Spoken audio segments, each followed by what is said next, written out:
One was An-Nur and Akhbarul Haq. These were the two.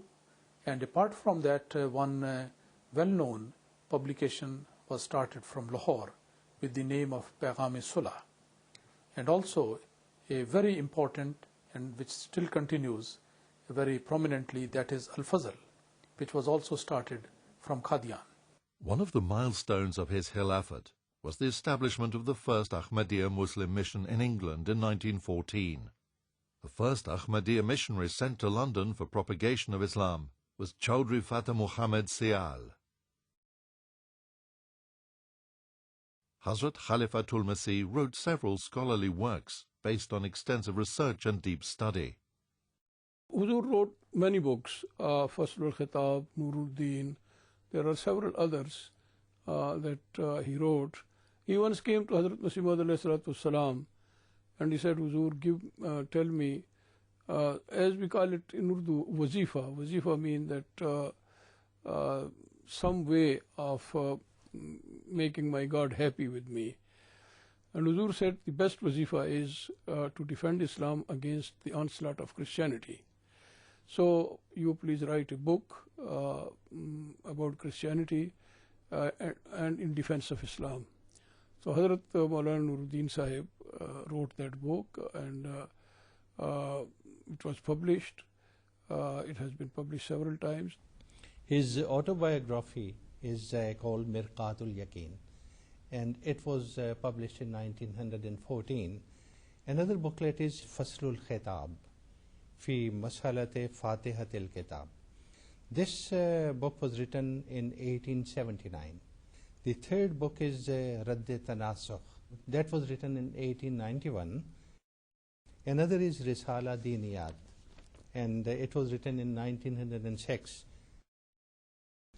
And another book is Khutbat-e-Nur, and that was published in 1912. Biaz-e Nur-ud-deen, that is pharmacopoeia of Hazrat Khalifa Awwal Radhiyallahu Ta'ala Anhu. That was published in 1928. Another booklet is Tasdeeq Barahin-e Ahmadiyya. It was printed in and published in 1890. In November 1910, Hazrat Khalifatul Massih I fell down while riding a pony and received serious injuries. شعر حضرته أن حالته الصحية تسوء، حيث أن الورم بدا له أنه يقترب من قلبه، فظن بأن وفاته وشيكة، فطلب من أحد تلاميذه الذي كان ساهرا على خدمته هو الشيخ محمد تيمور أن يحضر له ورقة، وكتب على هذه الورقة سطرين، ثم وضع هذه الورقة، طواها ووضعها في مغلف، ثم كتب على هذا المغلف سطرا، ثم أغلق، ثم وضعها في مغلف آخر، الذي تبين لاحقا أنه قد كتب على المغلف: في حالة وفاتي ينبغي أن تعملوا وفقا لما في الداخل. ثم في الورقة تبين أنه قد كتب سطرين، السطر الأول كان باللغة العربية على أسوة سيدنا أبي بكر رضي الله عنه بالعربية، وفي السطر الثاني قال: يجب أن تبايعوا أو عليكم أن تأخذوا البيعة من الشخص الذي اسمه مذكور في الداخل. وأيضا عرف لاحقا أن الاسم الذي كان مكتوب في الداخل هو محمود أحمد.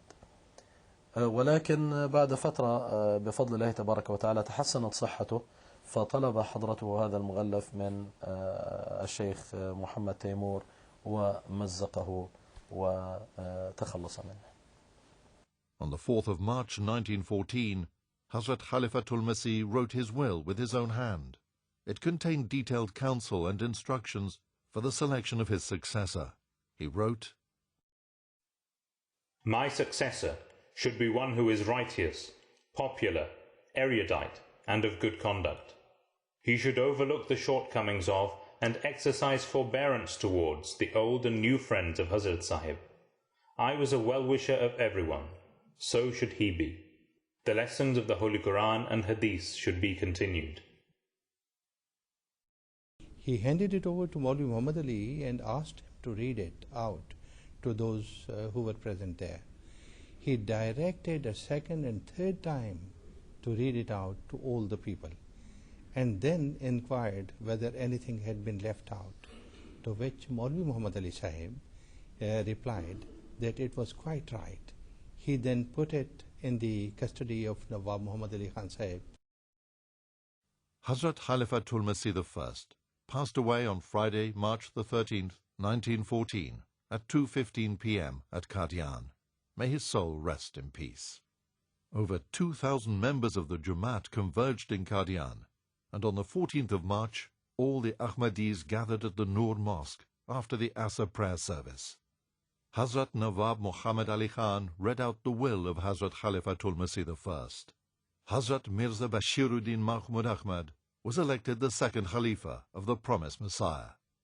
Shortly after the election, the newly elected Khalifatul Massih led the funeral prayers of Hazrat Khalifatul Massih I in a vast open space next to the Nur Mosque. He was laid to rest in the Bahishti Maqbara at 6:15 p.m. next to the tomb of his holy master and benefactor, the promised Messiah. The promised Messiah summed up his character in the following terms. My heart was filled with such delight as was experienced by the Holy Prophet sallallahu alaihi wa alihi wasallam on meeting Hazrat Umar, may Allah be pleased with him. When he came to me and I looked at him, I perceived that he was a sign of the signs of my Lord, and I realized that he was the outcome of my constant supplications, and my intuition informed me that he was one of the chosen servants of Allah. I observed that wisdom flows from his lips, and heavenly light descends upon him. When he addresses himself to the exposition of the Book of Allah, he reveals the sources of mysteries, and causes subtleties to gush forth, and uncovers wonderful treasures of wisdom that had hitherto been covered up. He is in such complete accord with me as the pulse is in accord with the breath.